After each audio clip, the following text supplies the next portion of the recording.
હાલો, આજે જવાનું છે દાણાવાડા મીટિંગમાં. તો ચાલો મારી સાથે મીટિંગમાં તમને દાણાવાડા દેખાડો.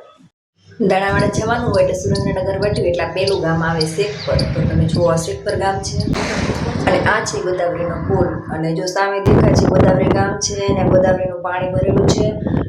અને દીક્ષર હજી એક આવશે વચ્ચે દાણાવાડા જઈએ એટલે શેખપર ગોદાવરી અને દીક્ષરનું પાટિયું. અને જો આ ફાટક તો ખુલ્લી છે એટલે ફાટક એ બંધ જ હોય. અને જો સામે રસ્તો દેખાય છે તે દીક્ષર જવાનો અને આ રસ્તો દાણાવાડા જવાનો. તો ફાઇનલી દાણાવાડા પર પહોંચી ગઈ.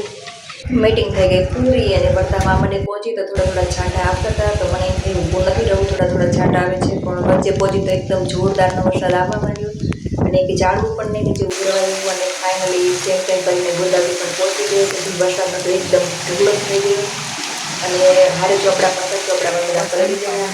અને જો ચાલુ વરસાદ વેચીમાં હતી એટલે આંખમાં બધું પાણી ઉતરી જતું, આંખથી લાલ થઈ જતું. ફાઇનલી પહોંચી ગઈ. ચાલો મળી વિડીયો.